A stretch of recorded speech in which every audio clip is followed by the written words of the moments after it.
What up, world? R.I.C.H coming right back at you.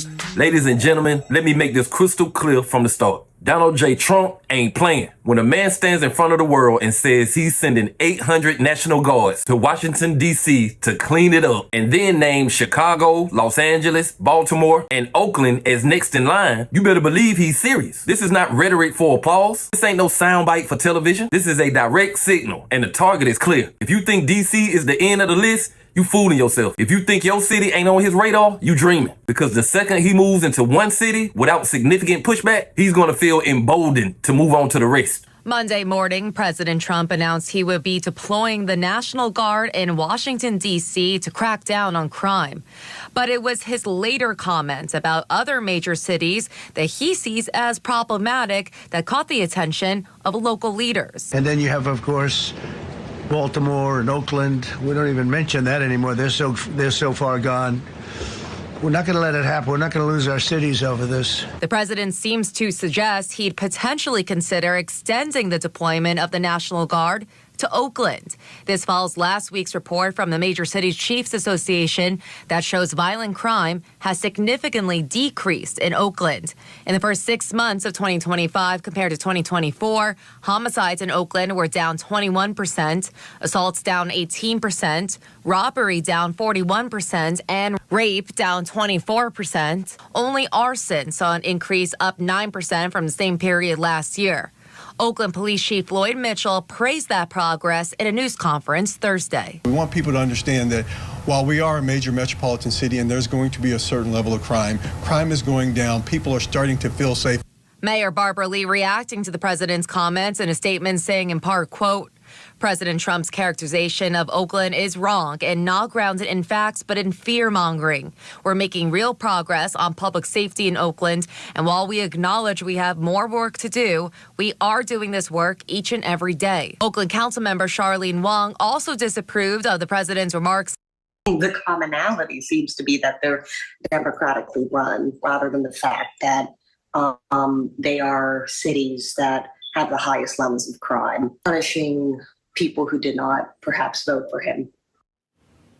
Now, Wong also noted that many residents are already fearful due to the National Guard's presence in immigration enforcement, asking the president instead to invest in local law enforcement, which knows the community better, instead of slashing federal funding. Now, I'm speaking directly to my young brothers and sisters who in them streets. This ain't me judging you. This is me warning you. If Trump can roll into D.C. under the banner of fighting crime, there is nothing from stopping him from rolling into Chicago, into Atlanta, into Brooklyn, into Compton, into Oakland. Understand this. The laws are already shifting against you. They already talking about getting rid of youth reduction sentences. They talking about getting rid of the laws that give first-time offenders a break. The climate is changing and the leniency is disappearing. And when them troops roll up in your city, they ain't coming to talk. They coming to make arrests, enforce curfews, and hand out charges that stick for decades. Do you understand how dangerous this narrative is right now? They have the statistics locked and loaded. Judge and Attorney Pirro already put the numbers out there. 29 black people under the age of 19 murdered in D.C.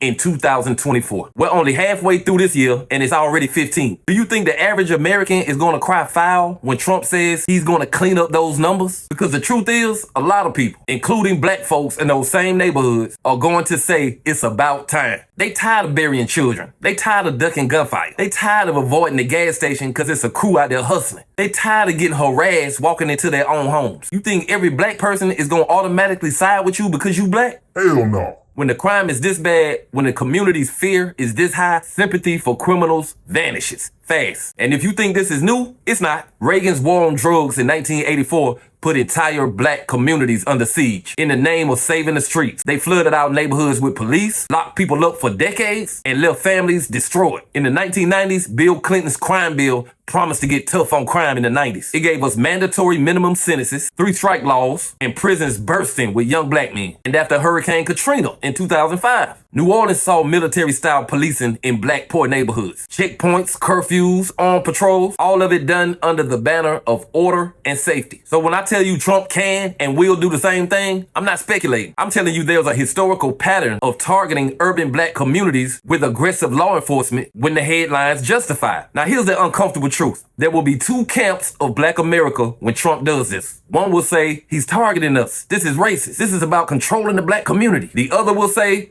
Good. I want my block safe. I want the drugs gone. I want my grandma to be able to walk to the store without being scared. And both of them will feel justified. We've got people defending the right to hang out on the block all day while also complaining about the property value and the violence. You can't have it both ways. There's a woman in Baltimore right now who can't sell her house because of 10 to 12 guys posted across the street hustling. The realtor straight up told her, I can't sell your house with this happening out front. That's the reality. We got law-abiding citizens living in fear, but not speaking up because of some misguided loyalty to skin color. Crime is crime, no matter who commits. Let's be clear. Trump's move in D.C. is completely legal. Why? Because D.C. is not a state. It's a federal district. The president runs the D.C. National Guard. He can take over the police force. He can deploy federal troops into that district without asking anybody for permission. Now, he can't do that to the same extent in the states, not without going through governors or declaring an insurrection. But we've seen him challenge that before. He tried to send thousands of troops to Los Angeles during the protests. California sued him. The courts got involved. But the fact that he's willing to push the legal limits tells you he ain't scared to test it again. If the courts give him an inch, he's going to take a mile. And your neighborhood might be next. Listen, Trump has already told you his hit list. Chicago, Los Angeles, Baltimore, New York, and Oakland. That's just a start. He's telling cities to self-clean, and if they don't, he'll do it for them. And the question is, are we going to clean up ourselves, or are we going to wait for soldiers to come in and do it for us? You don't have to like Trump. You don't have to support him, but you better understand him. He's a man who will use force, and he will do it in the name of law and order. And he will have millions of Americans cheering him on while he does it. So my message is simple. Don't give him the excuse. Don't give him the reason. Protect yourself by changing the game